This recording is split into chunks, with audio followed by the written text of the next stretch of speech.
today's webinar. We are excited to present the first of 8 webinars in our Compassion, Resilience, Self-Care Snapshot series. Our presenter for this series is Dr. Sarah Reed. Dr. Reed has a doctoral degree in community psychology and works for Rogers in Health, the Education and Advocacy Department of Rogers Behavioral Health. Dr. Reed also provides staffing support to the Wisconsin Initiative for Stigma Elimination, a statewide coalition of organizations and individuals building resilient and hopeful communities by promoting inclusion and support for all affected by mental health challenges. At Rogers in Health and WISE, she works through partnerships to reduce the stigma associated with mental health challenges, trauma, and substance abuse. So we welcome you, Dr. Reed.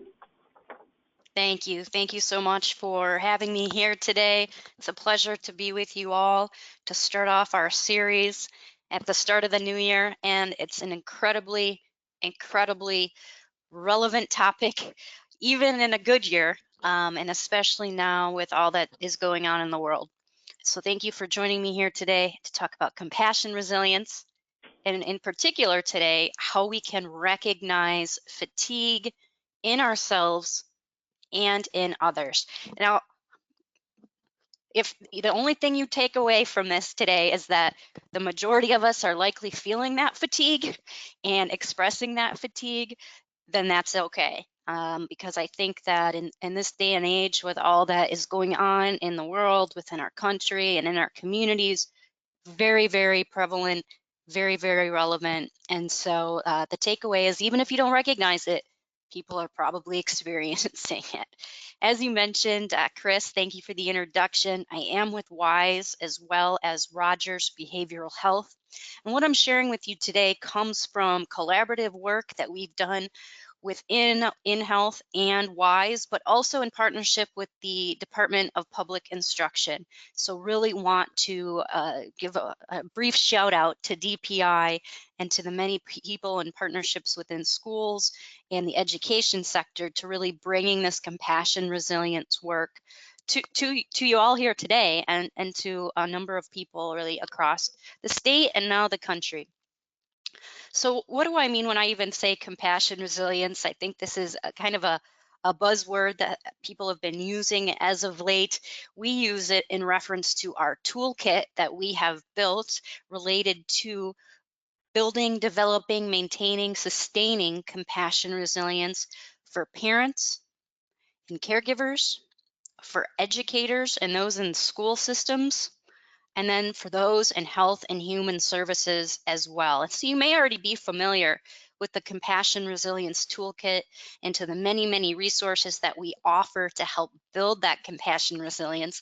And if you're not, I really urge you to take a look at our website, compassionresilienceToolkit.org, where all of the materials are freely accessible to anyone who has access to the internet, obviously, to download. And so in addition to the resources that are shared via these webinars and via this series, everything is housed online as well, that I'll be referencing either today or in terms of the remainder of the sessions that we'll be addressing. And our toolkit is really designed for everyone. It is not only designed for people who are in the midst of burnout and fatigue and the many challenges of living in a fatiguing household or society. It is really designed for everyone, to help build resilience, to help build the ability to stay in the game day in and day out, and to bring our best, most compassionate, empathetic selves to the work that we do, and to our roles as parents and caregivers, and to our interactions with people who are living with trauma and other types of challenges as well. And so really urge you to take a look at those resources there. What do I mean by compassion resilience? I offer 2 definitions here on this slide, but I want to really walk through these because there's a lot to them. First is sort of the dictionary definition, where we conceive of resilience as the power to return to a position of empathy, strength, and hope after witnessing the challenges others face, whether in our communities or in our households. So let me just pause here and walk through some of the intricacies of this definition here. The power to return. We really believe in Health and Wise that we as human beings, typically as human beings in caregiving type roles and professions, have at our core a compassion itself, where we care about others and where we want to bring our best selves into our work with them.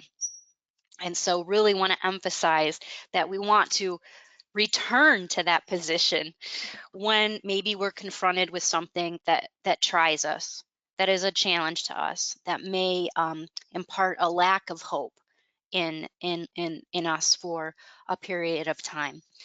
And now the second part of the definition, the daily witnessing of the challenges people face. My goodness, we are bombarded lately with the challenges those around us face. We're likely bombarded with challenges individually as well.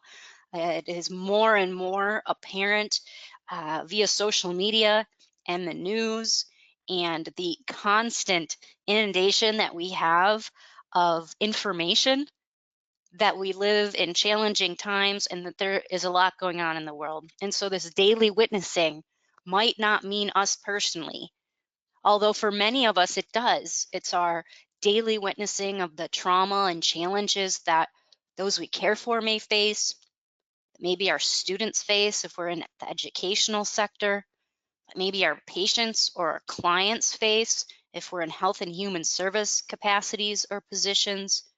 Or maybe it's the daily witnessing of challenges our neighbors or our loved ones face as well. And so there is a lot that we are all contending with here, which the kind of overarching theme for today is to have grace for both ourselves and for others to the extent that we can. And this might also mean that we experience forms of secondary or vicarious trauma through those interactions as well. And so again, that element of grace for ourselves all the more necessary when we're confronting others' challenges too. The second definition is just one that rings so true to me, and I love to share it because it just speaks to my heart. I feel this so very deeply. It is about being optimistic in an imperfect world. And my goodness, again, we are seeing those imperfections left and right. It is about being optimistic in an imperfect society, in an imperfect community, within imperfect systems. We live, work, and breathe within a variety of different systems within our community, and they can be challenging too. And so how can we maintain that sense of hope, that optimism, and ultimately that sense of resilience when we're aware of all of those imperfections and those gaps in service and care? Ultimately, that is the crux of compassion resilience. It's returning to this place of optimism and ultimately of hope. Now, what drives people to be fatigued, which is the antithesis of that resilience? Let me share what we have learned throughout our partnerships really precipitates that sense of fatigue that many of us face. And I'll be honest, I face it too. And so sometimes doing this work, I feel a little hypocritical, but I know that's all the more how to humanize it is to share that as well, that we're in challenging times, facing many challenges, and that I don't think anybody's really immune to it right now. One of the drivers of fatigue comes from within us, comes from our implicit beliefs that we have about ourselves, that we have about others that we interact with, and that we then apply to those interactions. If any of you are in education, you might be familiar with the concept of growth mindset, or the ability that people really do well if they can, if they have the resources in place with which to do so. Many of us, however, default to thinking that people do what they want to do ultimately, that we are acting in a way that we want to act.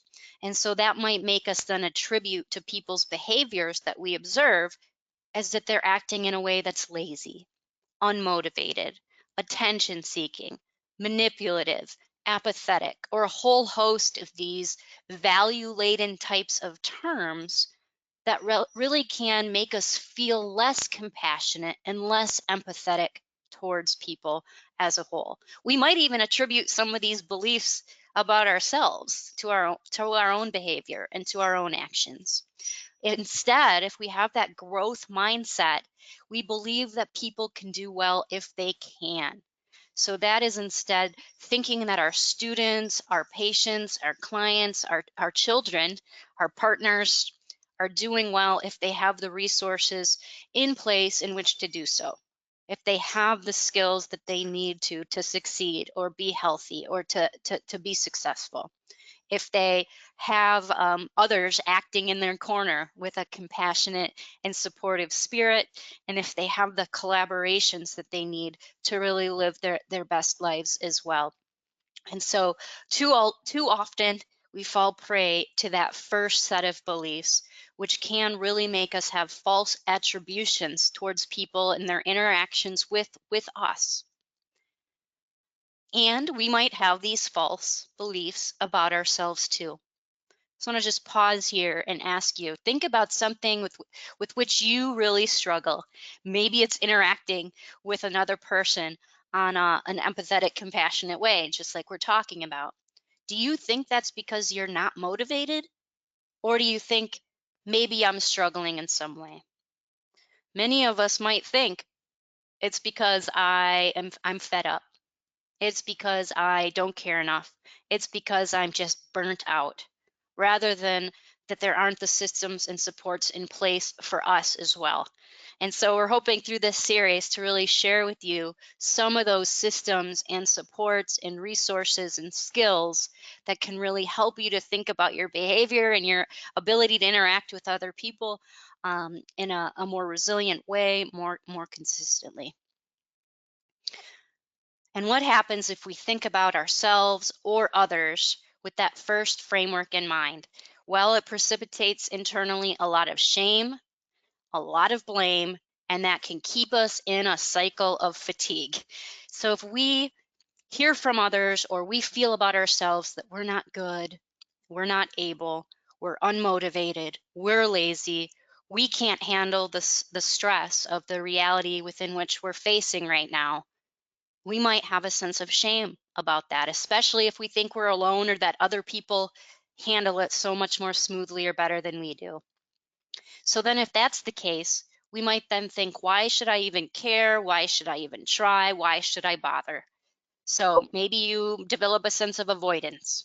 I just won't interact with this particular person, or I won't attend this particular webinar because it won't be helpful. Or maybe we're really angry instead. Or apathetic and think, there really is no hope.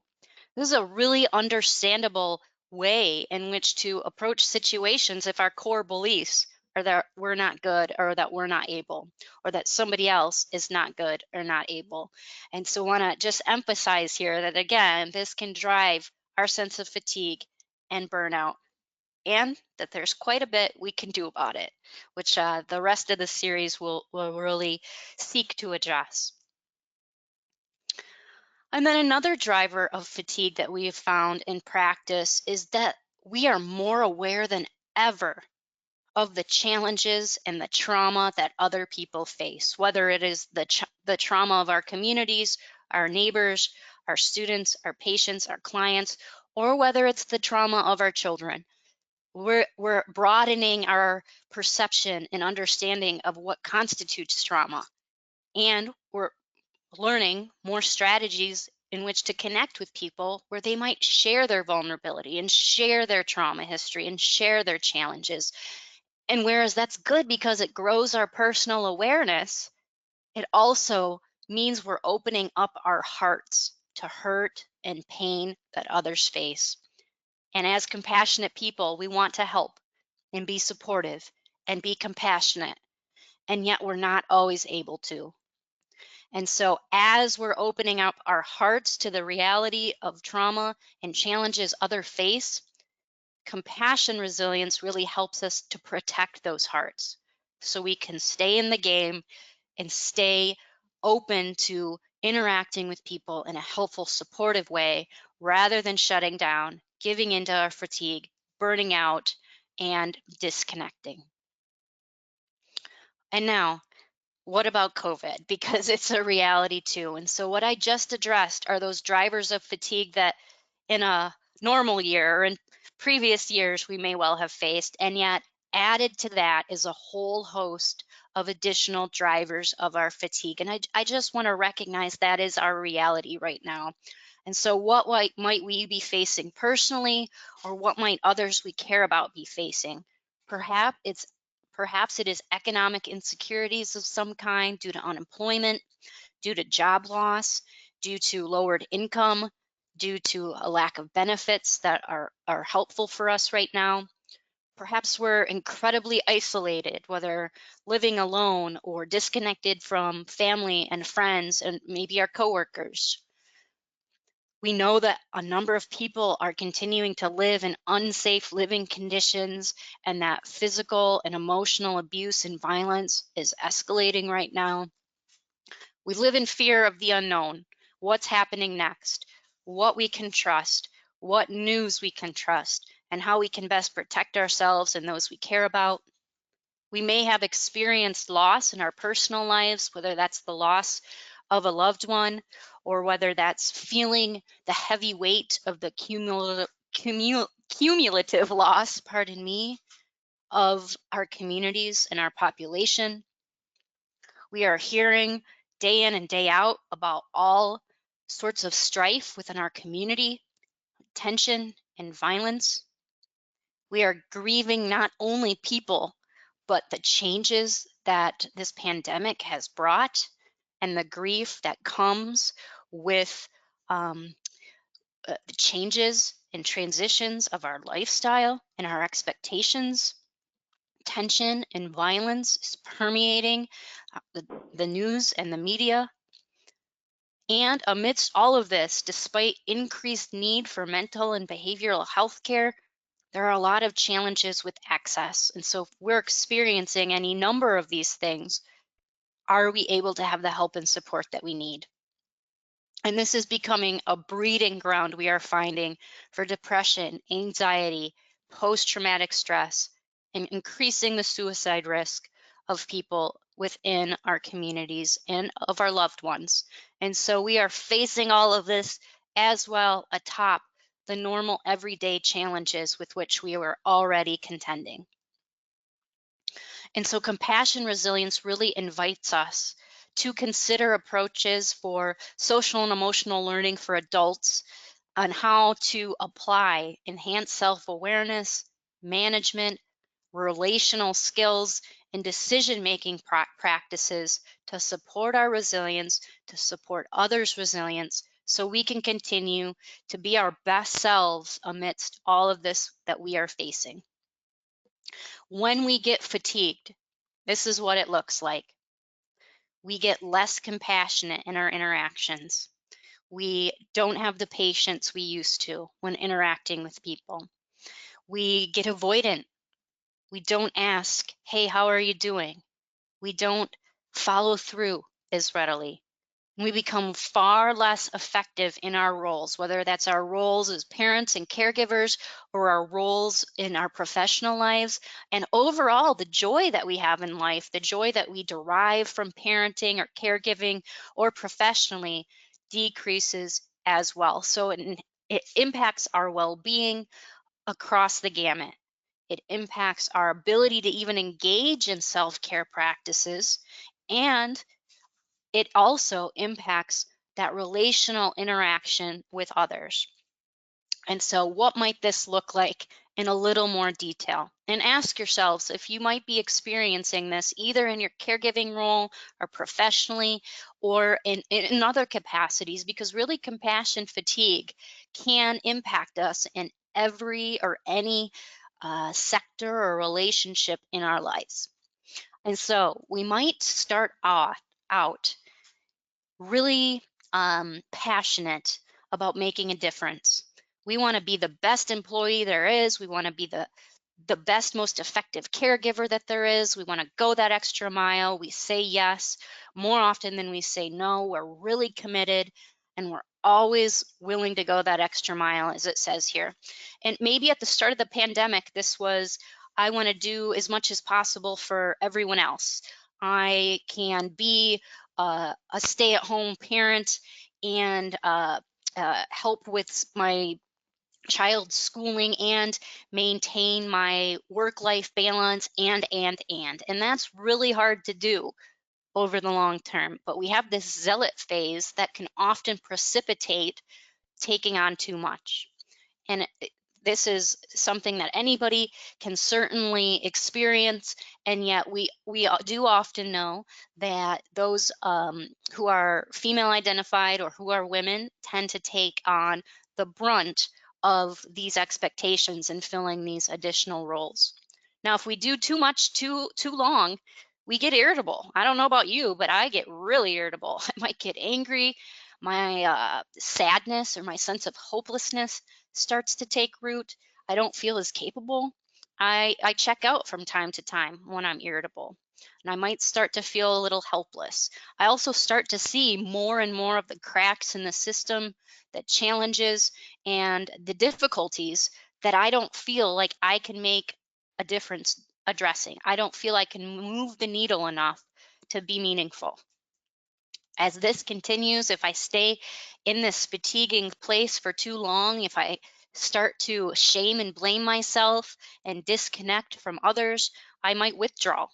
This is a really natural inclination, quite frankly, when we're overwhelmed, when we're facing a lot of complexity and challenge, that we hibernate. I call it wintering actually. I go into my kind of bubble of self-isolation. I distance myself from others and I numb out. Might have coping strategies that do that, and I might just, on any given day, be really less inclined than I would at other times to reach out to others, to connect with them in meaningful ways.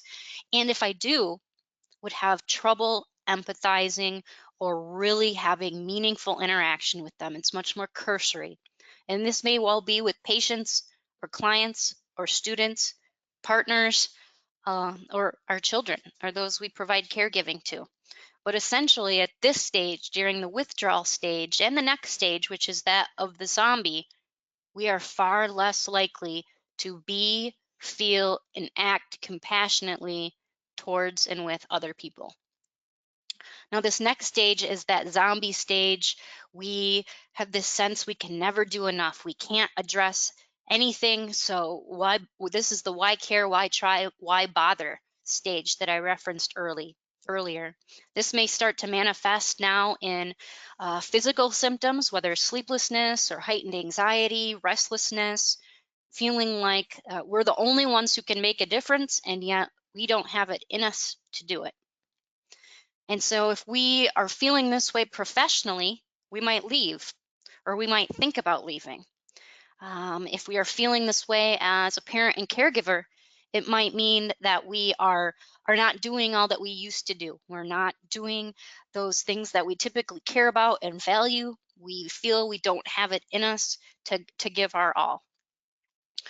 And when we feel this compassion fatigue cycle take root, it is all too often that we feel very, very much alone, very much like other people don't understand, and very much like we will just continue in this place indefinitely, that sense of hopelessness. And so we want to do something about it. That's why we're here. That's why you as an audience member is here, hoping to learn what are some strategies that we can to get out of this cycle. And the first is to recognize we're in it. It's that element of social emotional learning, of self-awareness, of viewing ourselves or those around us as being prey to this fatigue cycle. And I want to recognize that this fatigue cycle is very normal. It is very common amidst complex, overwhelming circumstances, situations, and experiences. It is very human to be in this place of fatigue on occasion, to feel burnt out on occasion, to feel like any number of these stages in compassion fatigue's path. And so it's complex and overwhelming circumstances with which we're faced. And I want us to keep in mind that this impacts us as well as those around us, as well as the people we are interacting with. And so you may well have seen this image before. It's pretty popular, but ultimately it's a reminder that we know very little about what people are facing. Very little can we discern about individuals from their behavior, from their interactions with us. There is a lot beneath the surface, a lot to people's stories that we don't know or that we may never really know. And so that, again, that element of grace within our interactions for ourselves and for others, so key, because that can help us negate or decrease that sense of shaming and blaming that can keep us in that fatigue cycle for far too long. So that is just a last minute reminder that within our interactions for people, particularly right now, but to always have the benefit of doubt, and keep that definition of compassion, resilience in mind, that at our core, many of us are compassionate, empathetic, well-intended people, and that there is a lot beneath the surface within which we don't understand. And in terms of addressing compassion fatigue and the many, many strategies we offer throughout this toolkit to do so effectively and consistently, that will be for the remainder of our sessions. And I hope that you will join us back here to learn more about how we can stave off fatigue in ourselves and within other people. Thank you. Thank you, Sarah. I do have one question that came in. It is, rather than withdraw, sometimes I reach out to others so as to deny my own needs. Will there be helpful ideas to help with this in this series? Thank you. Yes.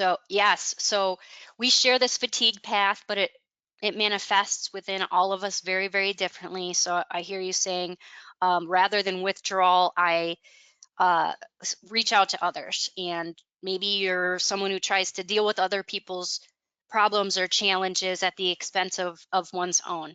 And that may be a way that you bounce back into that zealot stage, right? And so we share this as a path, but it's not linear by any means. Any given day, I can be in any one of these stages numerous times. And so that question strikes me as one where perhaps you're bouncing back into that zealot stage by trying to change your frame of reference. Rather than focus on me, I'm going to focus on other people. Rather than deal with what I'm most concerned about or what's on my plate, I'm going to help or provide care or services to someone else.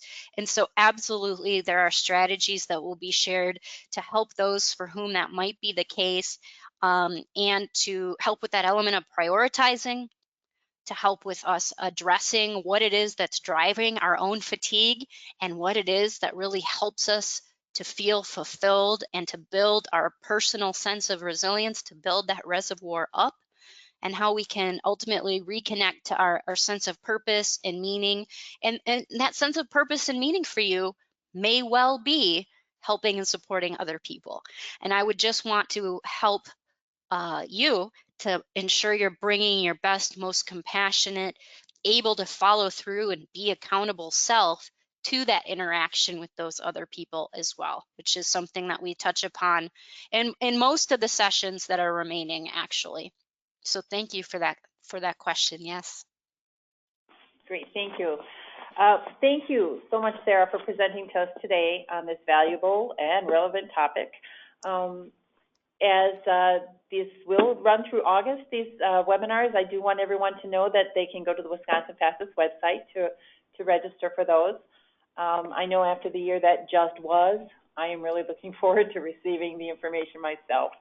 And I've already made an affirmation sign that reminds me to have grace for yourself and others. So. Oh, great. And if anybody has questions in the interim or wants to learn more about the toolkit itself, please don't hesitate to email me, sarah.reed@rogersbh.org. I'd be happy to chat with you about our different trainings that we provide or about the program overall.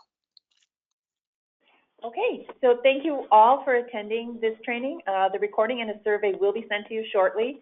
We would greatly appreciate your completion of the survey. That's it for today. Have a good rest of your day.